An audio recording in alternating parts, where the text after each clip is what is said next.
Any questions here?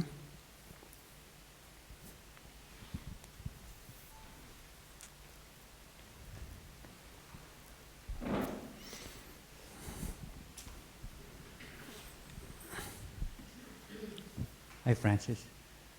So I have a question about being detached from things and Being detached from life, things in life, like objects, and at the same time fully participate in life. It seems like it's our human nature to easily get attached when we participate. When we do things, we meet people, we plan for trips, or we set goals, then we get detached. We get attached to them, or at least I find myself being that way. And then if I wanna try to detach myself, I sabotage the good things that are happening to me. I guess I'm applying it on an intellectual level, and it seems to me there's a fine line there. It's just not quite straightforward for me to be detached and at the same time participate. Yeah, it could be said that there are two kinds of attachment. There is impersonal attachment and personal attachment. And the distinction between both is that personal attachment comes from fear and desire. Impersonal attachment comes from interest and love. So the example I use is playing tennis, for instance. It's I picked it at random.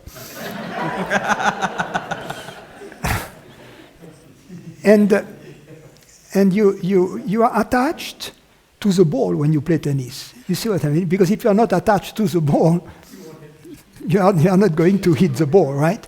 So you have to be very careful about following the ball, tracking the ball, moving towards the ball, preparing, taking back, etc.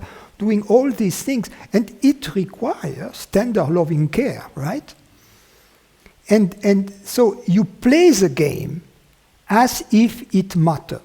You see, that's the attachment. You play the game as if it mattered, but ultimately it doesn't. You see, that's the beauty of it, because it's a game. In other words, that's what is expressed by saying in the karma yoga, not to be attached to the outcome of the action. You don't care about the outcome. You do your dharma, right? Arjuna, right? Arjuna, do your dharma, and then be free from the outcome. You may be killed in the battle, or you may kill your cousins, right?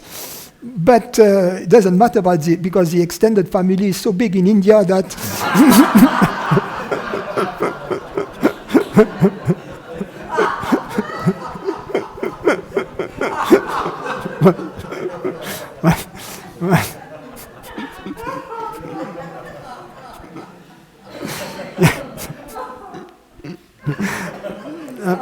I'm sure, I'm not sure my interpretation of the Bhagavad Gita would pass the test of the Indian Pandits, right? But anyway, so you do your dharma, but it comes from joy, this type of attachment, like playing tennis.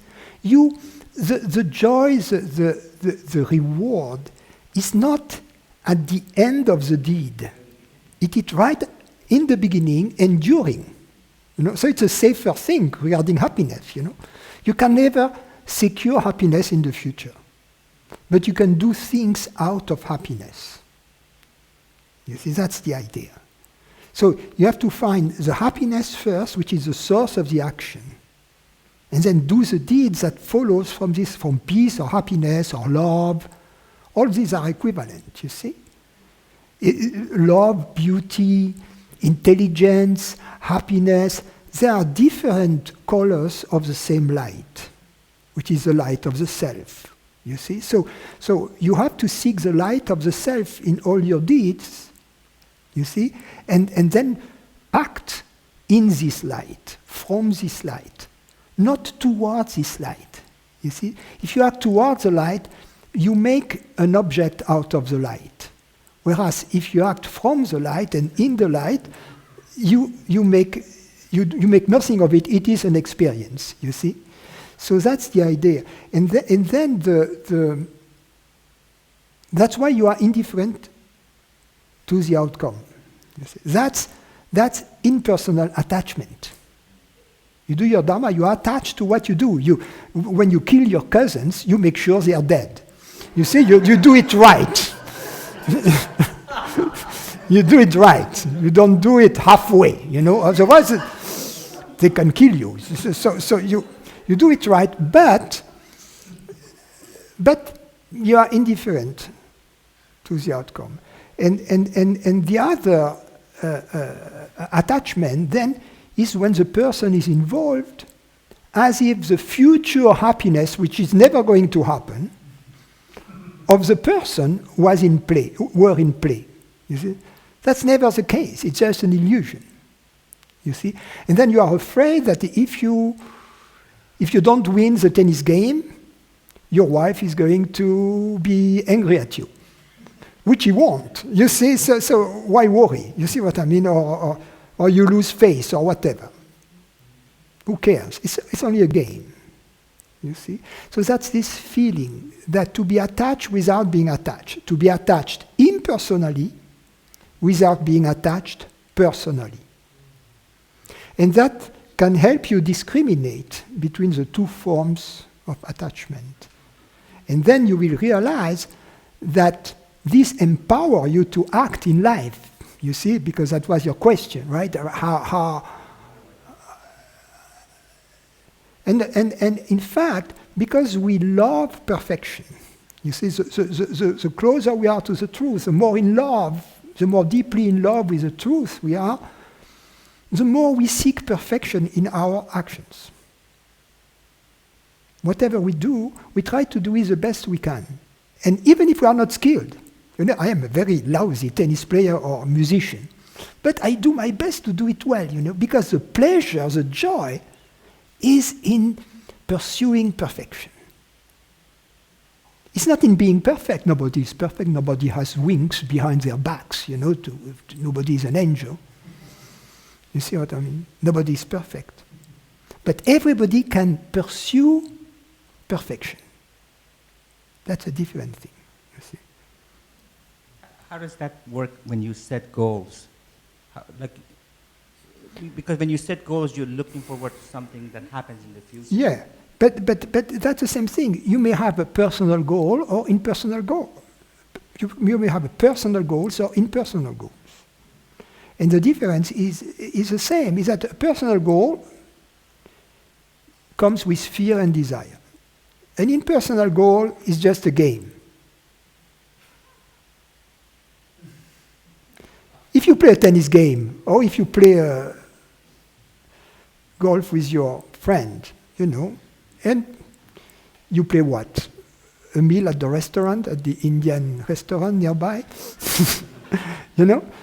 Ultimately, it's no big deal. You see what I mean? Whether you lose or win, doesn't matter. So you play for the sake of the game.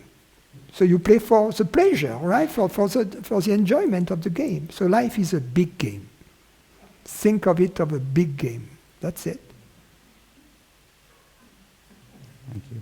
And then it becomes a playground instead of being a workshop.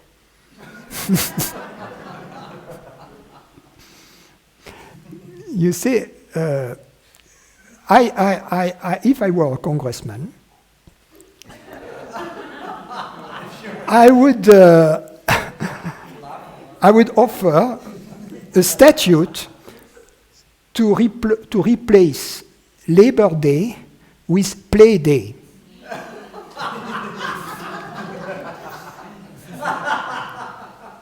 It sounds more sacred, right? Make it every day. Yeah, that's true.